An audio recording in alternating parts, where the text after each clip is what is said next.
comp rates, and assists in murder investigations. And then forensic anthropology has also done a lot of work in the identification of missing persons. Sociocultural anthropology can kind of cover everything. You have feminist anthropology, you have applied, political, ecological, medical, economic. A lot of times it's called cultural anthropology because it's really the study and the specialization of anything that can do with our culture. You have anthropologists that specifically work in art or in music or political or feminist. They make comparisons about these traits within our culture in order to find similarities and differences within various other cultures. They're especially interested in the linkages that kind of bind our cultures together with other cultures and how that developed. We can really describe it as kind of the present tense of archaeology, because where I'm studying cultures of the past, most cultural anthropologists are studying cultures that are alive now. And then linguistic anthropology is the study of the social and cultural context of language. How does language affect how we think about what we do? As language can change and evolve, they reconstruct dead languages to try to figure out how those languages cease to exist. And then linguistic anthropology can then overlap with physical anthropology when they start trying to discover when primates actually transitioned into language and what caused that change. And then archaeology, which I said earlier, can be broken down into the prehistoric and then historic subfields.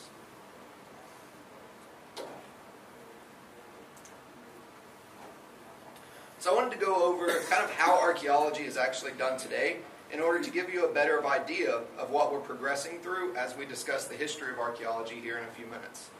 I guess it's never good to ruin the ending of a story, but I think it'll put the changes and developments into better context if you know the end goal of what we're working towards. Any archaeological excavation is going to rotate between these three blocks throughout the entire project.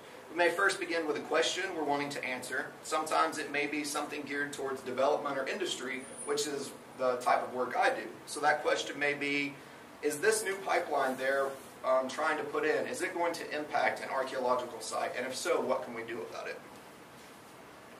Sometimes it may be focused on a larger context, which is what research institutions may be looking in, like what effect did the Civil War have on West Virginia homesteads during the 1800s?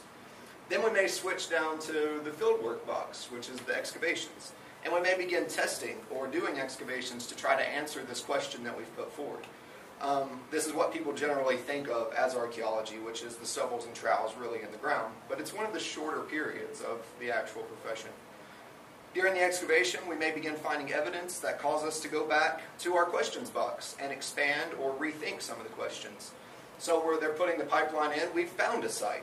So does this site meet the determination of significance, which is something we'll discuss later, and can it provide information that will warrant the recommendation of rerouting or trying to cease the pipeline?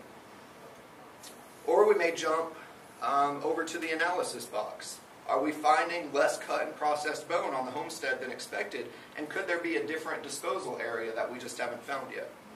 And then we may go back to the questions. So there is less cut bone. Could the family have transitioned to a diet with less meat as they aged, or is this due to scarcity during the war? Often the results of the analysis will prompt the rethinking of the original questions, particularly if it's found that the original theory is incorrect, and then we may need to come up with a new explanation. So it's basically the scientific method. Archaeology, we've tried to push over the past couple of decades that we are a scientific discipline, that we base our excavations and our observations on a hypothesis, which we then test in the field. So as I mentioned earlier about the dinosaurs, there are misconceptions within our field. And I want to apply these boxes to show how one popular misconception about collecting of artifacts can kind of be made sense more when you think about it from a scientific method. So when I was down in Florida, I did a lot of work with the Florida Public Archaeology Network. And they're an organization that has sub-organizations throughout Florida. And they work with museums and universities. They do teaching curriculums in schools to kind of push archaeology into the general public knowledge. For a few months in a row, they started receiving boxes. And they were just left here, sitting outside of FPAN's office. And those are boxes full of prehistoric ceramics. There's this thought that archaeologists just collect artifacts, or that we want to stop people's fun and prevent grandparents from searching for arrowheads with their grandchildren, that we don't like looters because we just want to find all the artifacts and keep them for ourselves, or that we like to collect them, so why shouldn't other people get to collect and sell them too? These are all reasons I've been told that I shouldn't have considered this career field, and essentially I ruin everyone's fun. So now obviously whoever was leaving these artifacts here wasn't someone who just stumbled across an arrowhead one day. It wasn't a grandfather out collecting a single arrowhead that they ran across. This is years of systemic looting of archaeological sites. May have just been a hobby, but there's also large looting rings around the country that they have big financial motives for finding archaeological sites, and then they sell artifacts. In the southeast, it's typically projectile points and prehistoric ceramics like this. Up north, they more focus on Civil War battlefields. And actually out in the Middle East, a lot of the terrorist networks are funded by the buying and selling of antiquities, and archaeologists actually get kidnapped, and they demand that the archaeologists show where the archaeological sites are so they can then loot them and sell the artifacts to fund the terrorist operations, and then behead the artifacts, which is why you will never behead the archaeologists, which is why you will never catch me over in the Middle East, because any place where archaeologists are targeted for kidnapping, I mean, we're a goofy little group of people. Nobody wants to kidnap us. So this large-scale operation is probably a looter that's trying to find intact ceramic vessels. And they're then selling the vessels or the projectile points, and what they have left over is these little sherds that they can't sell. They could have possibly passed away, and then their grandchildren or heirs were left with these boxes. They're trying to do the right thing now and donate them, which is good. But going back to our original thoughts about how the archaeologists used the triangle I showed, so what can we say about these independent boxes of ceramics now? What can we learn about them now that they've been removed from the ground? We can look at the designs. We may be able to tell what type of vessel they're from, if there's enough of them to kind of reconstruct the vessel.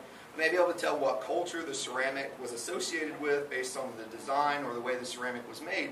But there's very little we can actually learn from the people now, because someone just gave us a box of ceramics. We don't know where they came from. We don't know what level in the soil they came from or how they were excavated. We're stuck in that analysis box I was talking about.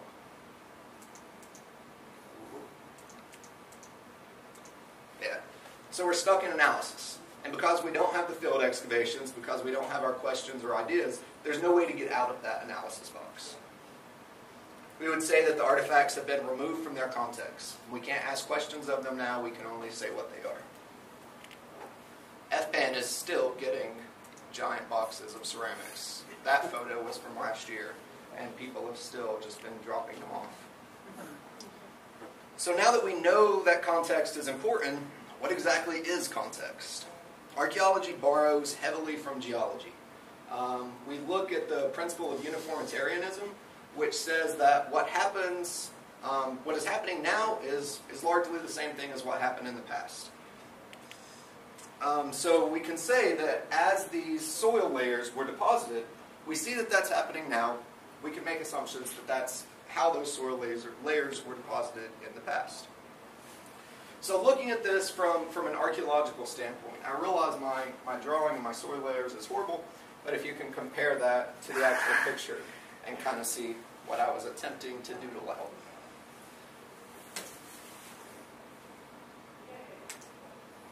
So in looking at our soil layer here, say I'm out doing an excavation, and I start all the way at the bottom, and within layer A, I find some prehistoric projectile points and some flakes that were created when someone was knapping those stone tools.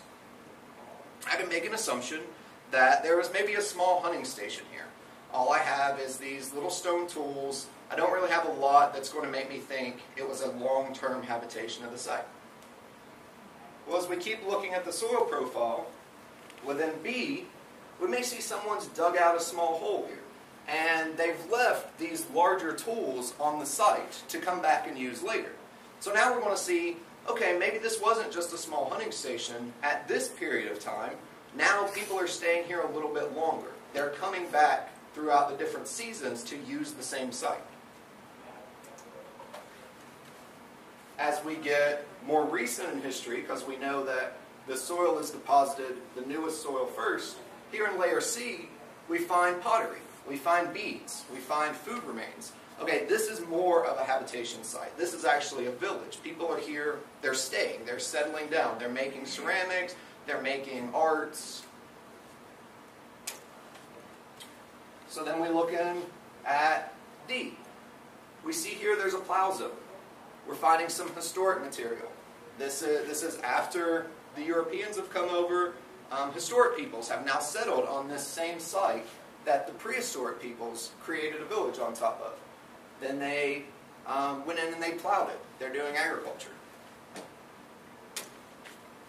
So we can look at this questions, ideas, and theories. We have the data to go back and forth between the blocks again. So we can start to ask, what caused the transition? Yes? You can finish your comment. I had a question about this soil. So we can go back to our questions and say, okay, what caused that transition from the nomadic societies that were just making the stone tools to actually settling down to more of a habitation-based settlement at this site? Farming, yeah. And then we can start to look at the analysis and see, okay, what culture group may have been on this site, because now we have the ceramics that we can look at. We can go back to the questions and say, what about this site made it attractive for both prehistoric and historic settlement? And what type of foods were being processed here? It's the focus away from artifact collecting into the scientific method that differentiates between just collecting artifacts and actually doing archaeological excavation. I wanted to ask about, you were showing on the previous slide about various levels where artifacts have been found. Is there some magic formula or number to know about how many years the soil deposit has taken? You know, if you dig down a foot, how many years are you going back? If you dig down 3? No, you can do it with the transition from artifacts. So when we look, let's see. So when we're looking at a soil profile, and they're not typically as defined as that one. That's a very abrupt boundary within the soils. But when we're looking at this and we see, if we're only finding historic artifacts and a plow zone within this layer, but then down here, then we're seeing a prehistoric layer. I mean, we can look at, that's kind of our transitional period, that this soil was deposited prior to the arrival of Europeans, and this one's after.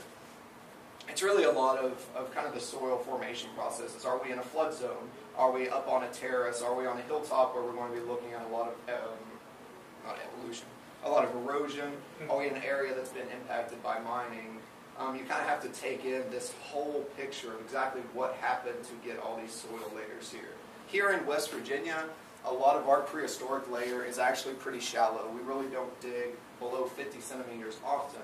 When I worked in Florida, our prehistoric layer sometimes didn't start until a meter down into the ground. So it's kind of varies between where you're at. Is that because of the location, or because of the change that's happened over time with the weather and all that stuff? Yeah, Florida Gulf Coast archaeology is heavily impacted by sea level changes. So one of the things we're looking at from underwater archaeology is our first sites associated with the first peopling of the Americas are likely now underwater, because where Florida used to be a whole lot bigger and sea level rise, those first peoples would have been settling in what's now miles underwater. So environmental changes, and like I said, if you're looking at disturbance through either industrial activity, or you may have large fill zones on top of what was the original soil layer.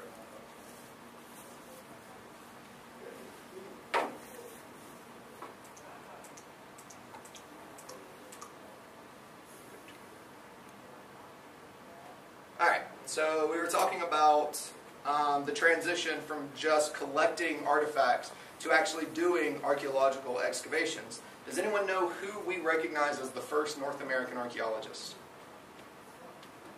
Nope. You know him. Thomas Jefferson. Yeah, exactly. Thomas Jefferson is recognized as the first North American archaeologist. He conducted excavations at a small prehistoric burial mound on his own property in Virginia.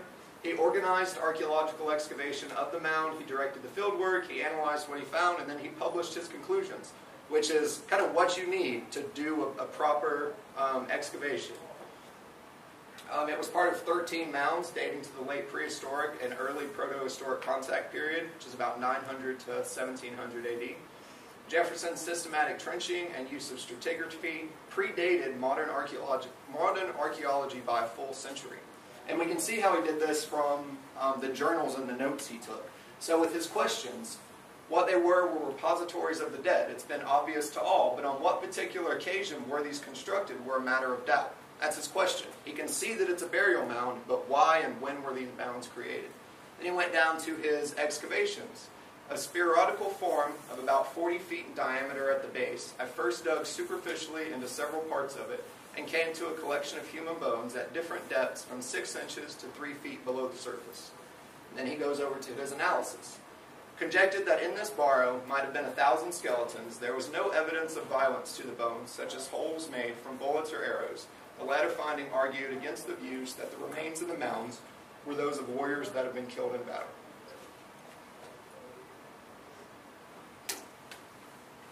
Jefferson emphasized systematic testing and the recordation of his data, but this didn't continue into the field. You would think, all right, now Jefferson's done it, he's published his data, this is how we're going to do it from now on. Like I said, it predated a century.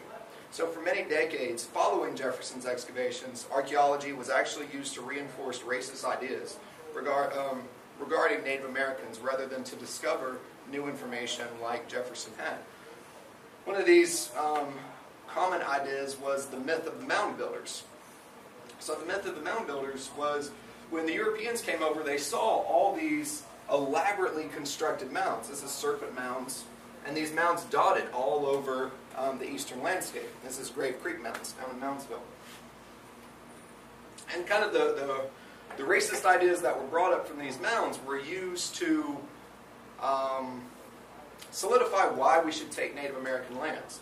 Because when the Europeans came back over the second time, they didn't see these huge elaborate cultures anymore that the first Europeans saw in the 15 and 1600s. But these mounds were here. These mounds were full of highly ceremonial, elaborately designed artifacts. So the second wave of Europeans came over and they were like, obviously what had happened was there a superior culture of people here. That this group of people that we're now seeing decimated. So it's okay that we take their land as retribution for what they did to the mound builders. Now, what actually happened was the first wave of Europeans brought disease over, which decimated the Native American cultures, and what they saw the second time was the remains of those cultures. But instead, the mountain builder myth was used to justify taking the land because they had killed this highly elaborate culture that was once here. And they said that this culture that we're seeing now is in no way capable of making these artistic creations. This was debunked by Cyrus Thomas between 1882 and 1894 when he investigated over 2,000 mounds in 21 different states and looked at over 40,000 artifacts. It was in that same time that you had this cultural progression from savage to civilized. The thought of archaeology is that all cultures progress from savage to civilized as they are taught by Europeans to be civilized. Beginning in the late 1800s to early 1900s, institutions, universities, museums, and the government began to focus more on archaeology. Archaeologists became more professional and accepting that the mounds were made by different groups of Native Americans.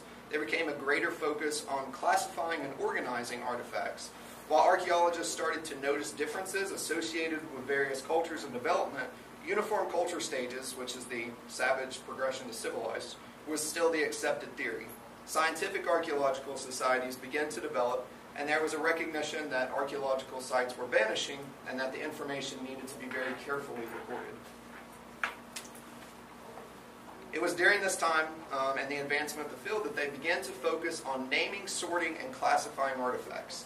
And the important thing to note, that was their focus, is naming the artifacts, classifying them, and sorting them, particularly within prehistoric ceramics. That's when you get people writing these books, which was the Bible for down in the Gulf South, where they have all these groups of ceramics, and they're just giving them names and the designs, and kind of classifying them into different categories. So I want to do kind of a little hands-on activity to explain a little bit more about why the transition from classifying to what we do now was kind of important. So I'm going to pass out little bags of random things I collected from my house.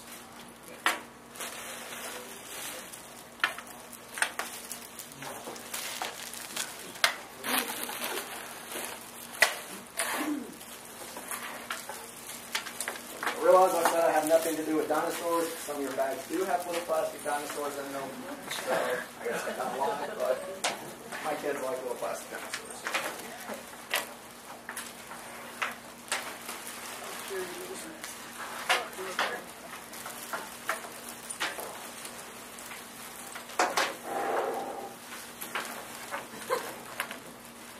Alright, so what I want you to do with your bag is take the items inside your bag and classify them into whatever groups make the most sense to you. You can sort them however you want.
Originally, no. Originally, kind of every archaeologist had their own name and reason why they named it. And a lot of the names are more designed based on what they look like Weedon Island check stamp. Well, it's little check stamps and it's in the Weedon Island location, or complicated stamped, or so they more named them based on what it looked like, which can kind of cause issues when we're using our modern ideas to describe it. Yeah. What college or where did they first develop the degrees to become an archaeologist? I think in 1894, so when did college I'll get to kind of that transition into it. It wasn't the universities that originally started it, though.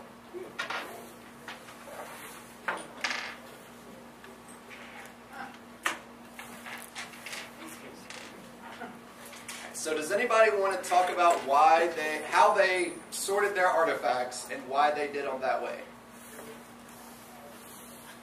Sure. I sorted them by when I thought they originated.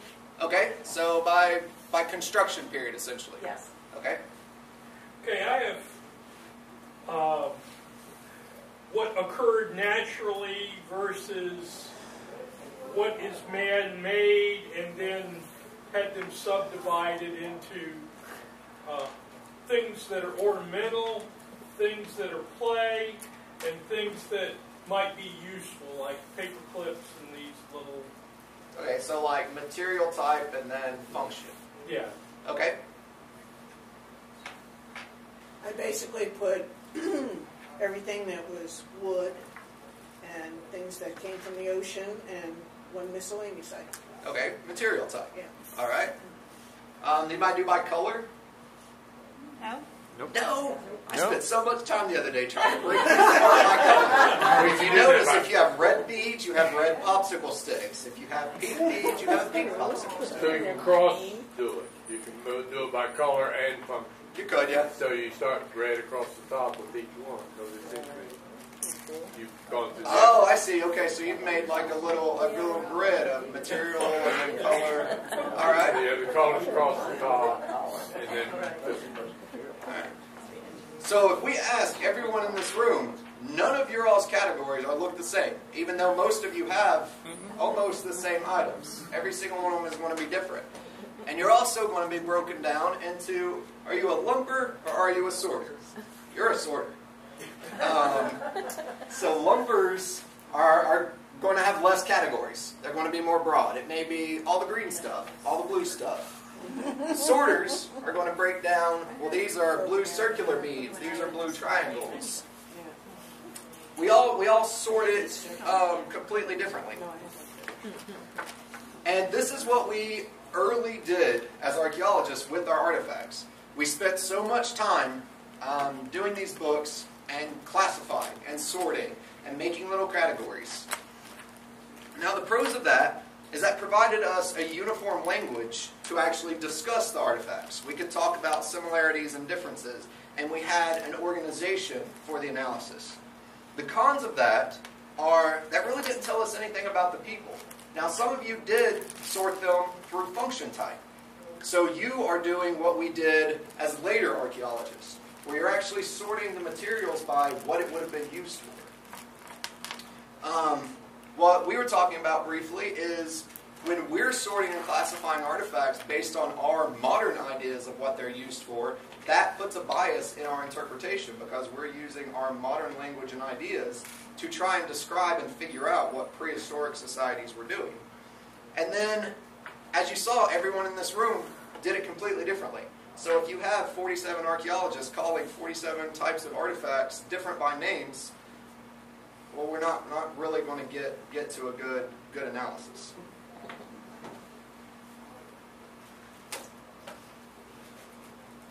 So one of the greatest contributors to archaeology, also what we were about to talk about, to archaeological excavation during this period of classification and describing was the WPA. It was established during the Great Depression, and massive archaeological excavations were able to take place through federally sponsored labor and funding. Under Franklin Roosevelt's New Deal program, resources were given to create jobs, preserving the nation's monuments, and protecting them. Thousands of people were called upon to conduct large-scale excavations across the lower 48 states. Archaeological projects were first funded under the Federal Emergency Relief Agency and then the Works Progress Administration. Archaeological programs worked closely with the Federal Writers Project to create state guides that then provided historical, cultural, and archaeological views for each state while employing people and encouraging tourism to the state. The archaeology practiced by these teams, however, wasn't always in the best form, and we see now that it actually resulted in the destruction of a lot of our more significant sites, but it put archaeology in the public sphere and exposed it. The crews would typically enter a site, and like I said, they would often end up destroying much of the context of the site because they were finding these artifacts in order to then classify and sort them. But that's mainly because our modern sampling strategies just hadn't been developed yet, and because the workers had no professional training in archaeology, because at this time colleges weren't training archaeologists. So significant amounts of data were lost during these excavations. TVA actually excavated millions of artifacts that were then cleaned and analyzed. There was a gender subdivision within these WPA sites as well.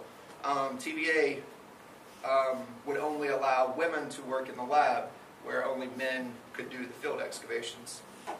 Some TVA field sites, such as the Flint River site in Alabama, actually employed African American women to perform the excavations, though. But they were still required to wear dresses, and they weren't allowed to use wheelbarrows. They had to, I'm not sure why females can't use wheelbarrows, but that was the one exception, is TVA would allow African American women to do the field work, but not the lab work. And even women, Caucasian women who were highly regarded in the field of archaeology at this time, weren't allowed to work out in the field. They were only allowed to direct the male field technicians from the lab. And they couldn't use wheelbarrows either. Following the WPA era is when we begin to see dating methods develop, such as carbon dating, which was developed in the 1950s, and dendrochronology, which is using tree ring sampling in the 1940s.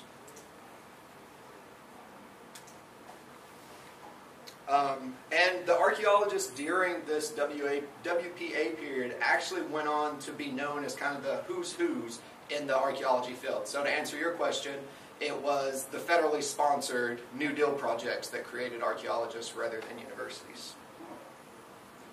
And this guy here, Gordon Willett, was actually a WPA archaeologist. Is carbon dating used in your time period that you specialize in? I do primarily historic. Carbon dating is only going to do farther back prehistoric dates. I've been reading, they're saying within the next, I think it's like 50 to 75 years, we're not going to be able to do carbon dating anymore.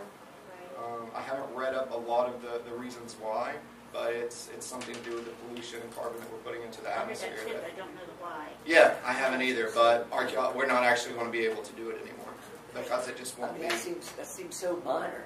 I mean, architect heard the world is going to put that much pollution in there. Like I said, I'm not sure the reason, but they're saying that as a profession, it's not going to be reliable anymore.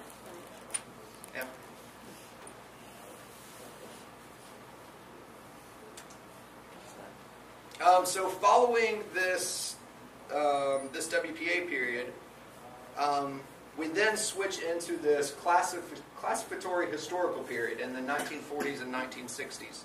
During this period, archaeologists began to deal with Native American cultures. Instead of just classifying what they did, we started looking at their behavior, their patterns, and how the environment actually impacts that. Other disciplines such as geology, botany, biology, chemistry, and mathematics also begin to be more involved in archaeology during this period. Artifacts were understood to be the material remains of social and cultural behavior. We moved from classification to interpretation during this time. We also began to realize that there's an environmental aspect to cultural development, and archaeologists begin to shift away from the savage transition to civilized, and we see that this change in culture is actually shaped by their environment and how they adapt to it, rather than essentially Europeans coming in and teaching them to be civilized, which had been the predominant thought. Following the 1960s until modern era, archaeology is primarily done through cultural resource management, which is what I do, based on the Historic Preservation Act of 1966. Other trends we see from the transition to 1960 to now is we have a massive growth of professional archaeologists. Our increasing use of statistics, modeling, large-scale probability surveys, refinement and excavations. We start avoiding mounds, where during the WPA time, they focused on these mounds and burials. Now, modern archaeology, we avoid them at all costs. We have a growing interest in the historical period, where prior to the 1960s, you really didn't see historical archaeology done at all. And we start looking at class status and underrepresented populations. We also start looking at this time of what are women and children and minorities doing in archaeology. Primarily all you saw was man the hunter, woman the gatherer. And women gathered, and then we looked at everything the male cultures were doing or the males were doing in society. Now, as part of archaeology, we start looking at what were the children doing, what were the women doing, and you see this broadening of our research.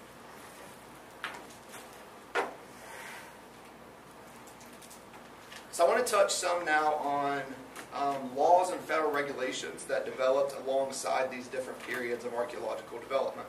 Just as these different periods had their own pros and cons, and ultimately provided a framework for the early stages until the later stages that we have now, these laws also provided a growing framework, as well as the early laws providing guidance, but at the time they didn't provide any enforcement or funding.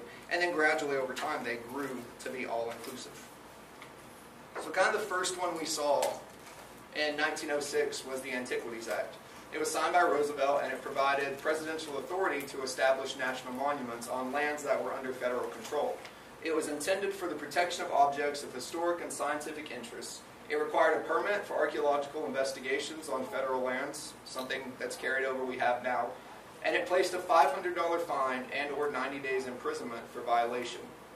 The first permit was issued in 1907 in Utah, and this is one of the laws currently under review, with the possibility of previously established monuments being modified or dismantled.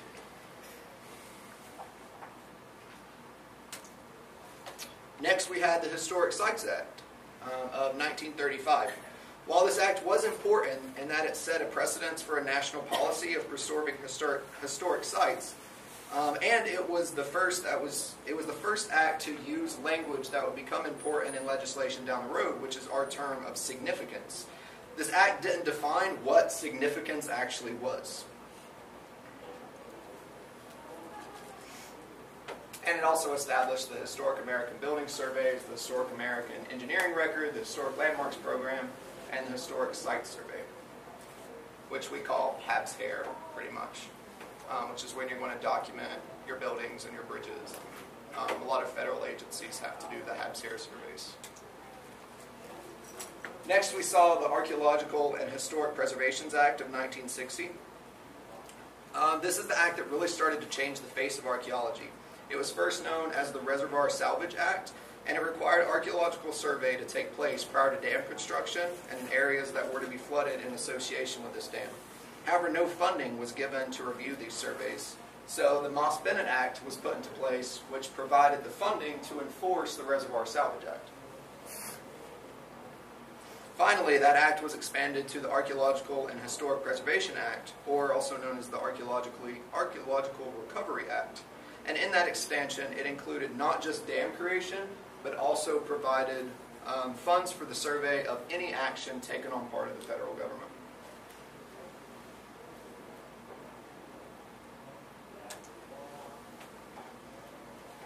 And we had the National Historic Preservation Act in 1966. After World War II, the United States seemed like they were on the edge of a limitless future, and its vision of progress was characterized by the sleek and the new. Urban renewal was seen as a way to clear out all the slums and get rid of obsolete buildings, making the space for exploding populations and accommodating the new car culture. Wide swaths were demolished, entire blocks, neighborhoods, business districts, all razed to make way for the new. By the 1960s, urban renewal had altered the face of our nation's cities, and due to the outcry over this destruction of Penn Station in 1963, President Johnson convened a special committee on historic preservation. The committee studied the situation and then delivered a report to Congress called the With Heritage So Rich Report, and it became a rallying cry for the preservation movement. Up until that time, the National Park Service Historic American Building Survey, which was established through the last act we looked at, they had documented 12,000 places in the United States. By 1966, half of that 12,000 had been destroyed. The HABS collection, the committee wrote, looked like a death mask of America. The federal government needed to take the reins, said the authors, and federal agencies needed to make preservation part of their mission. So the National Historic Preservation Act actually established the field that I work in, called cultural resource management.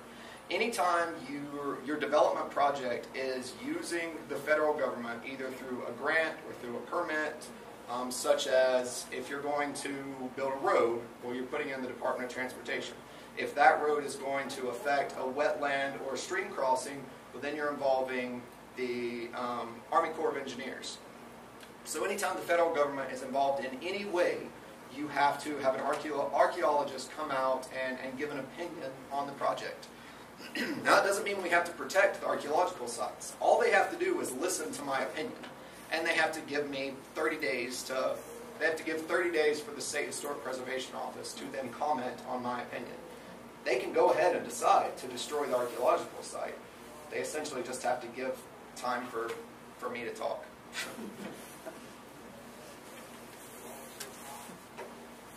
Which is kind of a flaw in the way our historic preservation is done. So the National Historic Preservation Act created the National Register of Historic Places, and this is when we get that definition of significance. So for an archaeological site, or for a structure or an object or historic districts to be significant, It has to be associated with an events that have made a significant contribution to the broad pattern of our history, or associated with the lives of significant persons in the past, or embody the distinctive characteristics of a type, period, method, construction, represent the work of a master, or possesses high artistic value, or it has to yield, or may be likely to yield, information important to our history or prehistory. And this is the big one for archaeology. A site doesn't have to be on the National Register in order for it to be deemed significant. It just has to have the potential to possibly yield significant information, which is what kind of really helps in the timeline of industry. Because if you had to wait and could only consider sites that were on the National Register, we wouldn't really be able to make comment on any sites, because it can take years to create a National Register nomination documentation. But if I make the determination that a site has the potential to be listed on the register, then we consider it when you're making the plans for development. Do y'all need a break? I'm bad about just rambling. Zack? Yes? Just one thing on the development of historic archaeology. Many people consider Williamsburg as the start of historic archaeology, or a very important step because of the excavation. From the We're down archaeological there site. for the first capital and for the governor's palace before the Reconstruction. Oh, okay.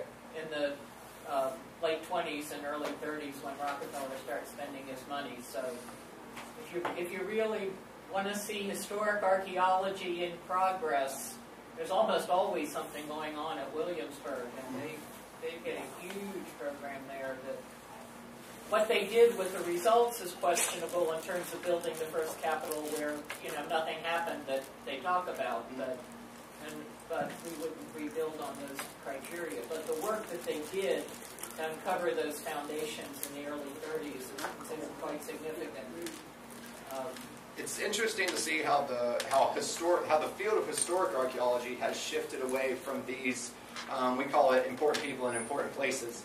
Originally, historic archaeology did focus on those large sites like Williamsburg. Right. Modern historic archaeology now, and one of the reasons I got into it, it seeks to give a voice to representations that have often been overlooked in history. So you're looking at documenting the lives of the working class in sawmills and industrial sites, documenting the lives of African Americans who were enslaved. You hear that they were enslaved, but little archaeology was ever done to actually document what their lives were really like. So that transition from big places to how we do it now is interesting. It reflects the whole development of history as a field, too, from their parallel developments in terms of looking at common people as opposed to just the decision makers. Right. Well, Jamestown also is a very big area. I mean, I remember when I was growing up and visited Jamestown, the notion was that the remainder of the Palisade was out in the middle of the James River about 200, 300 feet away. And I mean, 20, 25 years ago, they discovered, that's wrong. It's in the other direction, away from the river. So, there's a whole lot of... Jamestown got our profession in a ton of public trouble. So people are okay when they hear that other cultures had either were cannibals or had to resort to cannibalistic practices. Right. People don't like hearing that their Jamestown ancestors had to resort to cannibalism. Right. There was a huge public outcry when archaeologists started publishing on cannibalism at Jamestown. Yeah. You are what you eat. So do you all need a break? Or are you good for a little while? I'm good. Good. Okay. Like I said, I'm bad. I can just start talking, and it's been 3 hours, and no one gets a break. Yeah. Okay. Y'all want to take 10 minutes then and come back around 10:10? Sure. I had a question about the order. Yes. What